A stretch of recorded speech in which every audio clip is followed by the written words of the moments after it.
les contábamos al comenzar, la inflación registró una variación de 0,5% en noviembre, acumulando un incremento de 6,3% en lo que va del año y de 6,7% en 12 meses. Las principales alzas fueron en recreación, vestuario, también calzado. Vamos a analizar el escenario económico con Alejandro Alarcón, economista de la Universidad de Chile. Muchísimas gracias, Alejandro, por estar con nosotros aquí en Canal 24 Horas. Buenos días. Hola, Carla, muy buen día. Muchas gracias. Te quiero partir preguntando por este último índice, por este último IPC, que parece que está dentro de las expectativas que tenía el mercado, Bien. pero cuando uno mira la foto larga, digamos, de los últimos 12 meses, ve que estamos como en el doble del rango meta de inflación, ¿o no? 6,7. Así es. Bueno, en términos anualizados, efectivamente, está muy por encima del rango meta del 4% del límite superior y tenemos acumulado un 6,3%, lo que quiere decir que si durante diciembre, que es lo que yo estoy esperando, un 0,6%, vamos a estar muy cerca del 7% de inflación total, lo que claramente está por encima del rango meta y es dura tarea para el Banco Central. Ahora, es una buena noticia, me imagino, que el de este mes al menos haya estado dentro de lo que se esperaba y no nos haya dado una sorpresa y se haya disparado. Bueno, es buena noticia desde el punto de vista que la trayectoria estaba prevista y no dio una sorpresa. Pero hay varios temas ahí que tenemos que tener en cuenta para la inflación de diciembre. Uno es el alza que ha tenido el dólar, que sin duda va a afectar a la inflación de diciembre. Por lo tanto, esperemos. Yo creo que la inflación este año va a estar en el 7%. Ya está anualizado en un 6,7%. Y por lo tanto falta un poquitito, ¿no es cierto?, desde el 6,3 acumulado para que llegue al 7%. Alejandro, buenos días. Hola Nicolás. ¿Cómo estás? Las decisiones del Banco Central, te quiero hacer esa pregunta con respecto a la política monetaria, que han sido bastante potentes, 175 puntos base, se espera lo que va a ser la próxima reunión de política monetaria, donde debería seguir más bien la misma senda. ¿Han tenido impacto, han tenido efecto en el rumbo inflacionario o más bien eso tendrá que verse ya el próximo año?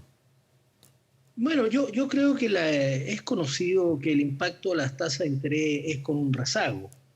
Por lo tanto, desde las alzas no han pasado normalmente lo que es el rezago esperado para que haya efecto, que son 6 meses. Y llevamos 2 saltos grandes en la tasa de política monetaria, el último más de 1%, ¿no es cierto? Y yo estoy esperando una magnitud similar para la próxima reunión, de manera que se está tratando de cerrar la brecha, lo que dijo la economista del candidato Boric, ¿no es cierto?, de que la economía está sobrecalentada. No tengo duda que la economía está sobrecalentada y por lo tanto lo que trata de hacer el alza de tasa de interés implementada por el Banco Central es cerrar esa brecha, es descalentar a la economía, si me permiten la palabra. Sin embargo, tenemos un año 22 con muchos desafíos y uno de ellos es el tema fiscal. Las expectativas de gasto fiscal siguen altas y de esa manera se traspasan a expectativas de inflación más alta. Entonces, acá realmente es un gallito que va a tener el Banco Central para reducir ese exceso de gasto y eso lo logra a través del uso de la tasa de política monetaria. Alejandro, ¿qué está incidiendo en esta inflación tan alta que tenemos? Hemos escuchado harto esta discusión y esto de la economía sobrecalentada a la luz de la discusión del cuarto retiro del 10%. Algunos decían ahora que se cayó el proyecto, bueno, ahora todo debería bajar porque en el fondo decían que esto era lo que estaba haciendo subir la inflación. No es tan así, ¿no? A ver si podemos desmenuzar cuáles son los factores que están aquí incidiendo. Carla, no es automático esto son trayectorias, como he contado otras veces.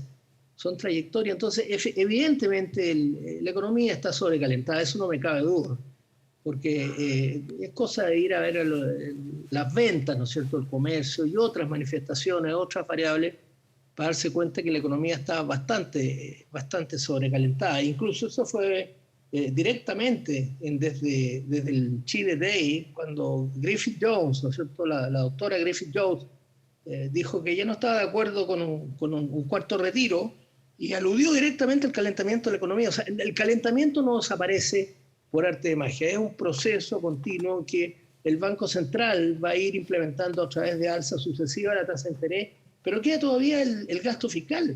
el gasto fiscal no hay trazas claras que va a atender a un programa de estabilización y por lo tanto podemos tener inflación alta todavía por un tiempo. Alejandro, ¿y cuánto hay de componente internacional? Porque también la inflación ha sido un problema en el mundo y me imagino que rebota aquí en Chile y de hecho quienes están a favor del cuarto retiro muchas veces utilizaban ese argumento, decir, bueno, es que esto no depende de nosotros, esto ya viene a nivel planetario. No, yo creo que aquí fueron los retiros claramente y varios economistas han calculado, entre ellos yo, y creemos que esto es por lo menos 2/3 de inflación doméstica. Perdona mi majadería, Carla, pero yo creo que los retiros le hicieron mucho daño a la economía, causaron un impacto enorme sobre la inflación. Yo habría preferido otro tipo de soluciones para las necesidades de la gente que claramente existen, ¿no es cierto? Sobre todo con las restricciones que se impusieron para enfrentar la pandemia, pero esto ha sido muy dañino y tengo que decirlo. El otro día otro colega encontró que era 0,8%, o sea, 80% influía en la inflación doméstica. Mis cálculos me dan un poco más bajos, pero que los retiros han influido tú dices, en el consumo transitorio es claro. 2/3 de inflación tiene que ver con factores domésticos, donde tú ves que ahí los retiros tienen gran impacto, y el otro tercio entonces también serían factores internacionales. ¿Hay también un fenómeno de ese tipo?